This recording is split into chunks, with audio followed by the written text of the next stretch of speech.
Judiciary Committee, Senator Durbin, for his opening remarks. I thank Senator Schmidt for that courtesy.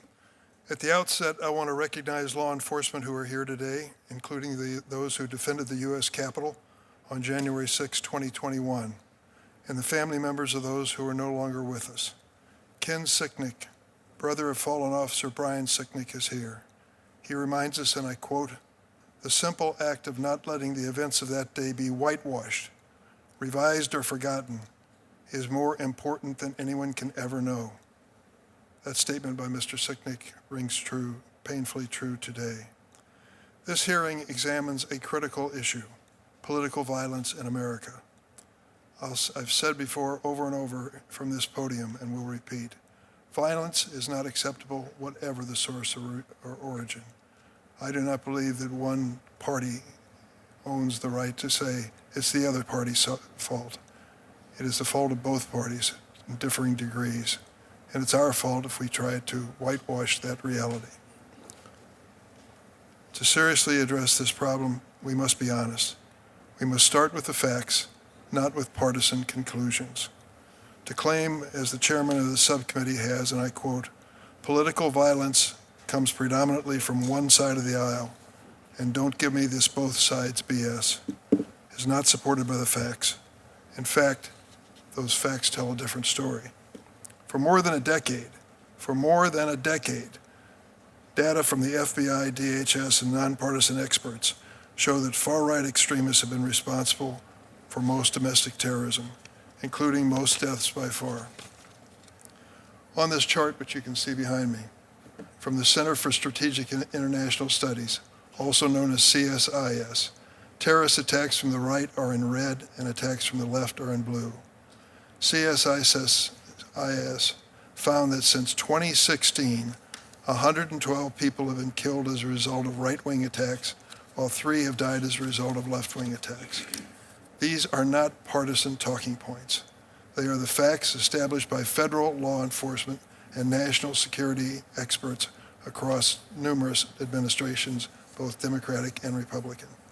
Indeed, one of today's majority witnesses, Mr. Chad Wolf, in his confirmation hearing before Congress, as acting DHS Secretary during President Trump's first term, testified, and I quote, "White supremacist extremists, from a lethality standpoint over the last 2 years, are certainly the most persistent and lethal threat when we talk about domestic violent extremists. Far-right extremists were responsible for the January 6, 2021 attack on the Capitol. I lived through it.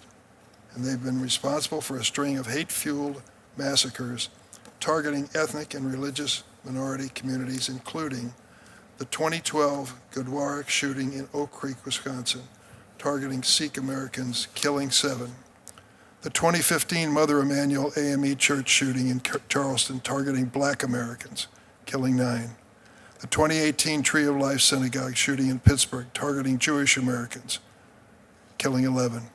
The 2019 Walmart shooting in El Paso, targeting Latino Americans, killing 22. And the 2022 Tops Supermarket shooting in Buffalo, targeting Black Americans, killing 10. Political violence has continued to rock the nation in recent months, from the assassination of Mr. Kirk to the assassinations of Minnesota House Speaker Emerita Melissa Hartman and her husband, and the attempted assassination of Minnesota State Senator John Hoffman and his wife.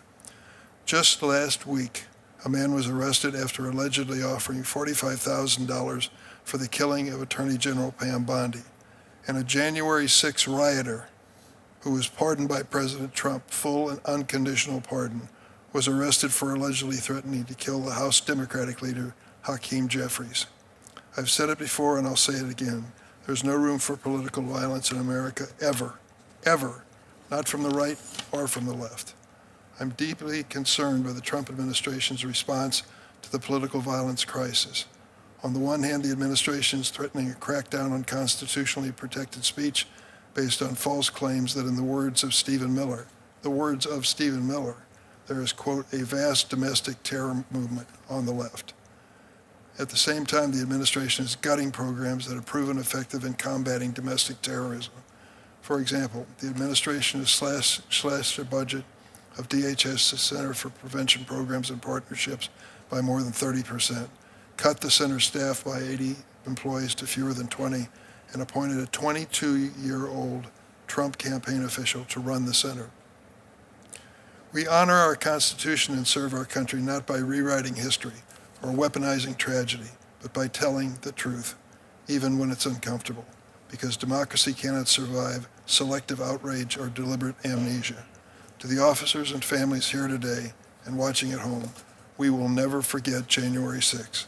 Our duty is to protect the truth, to defend the rule of law, and to be an American that rejects violence in every form. Thank you, Mr. Chairman. Thank you, Senator. I want to point out that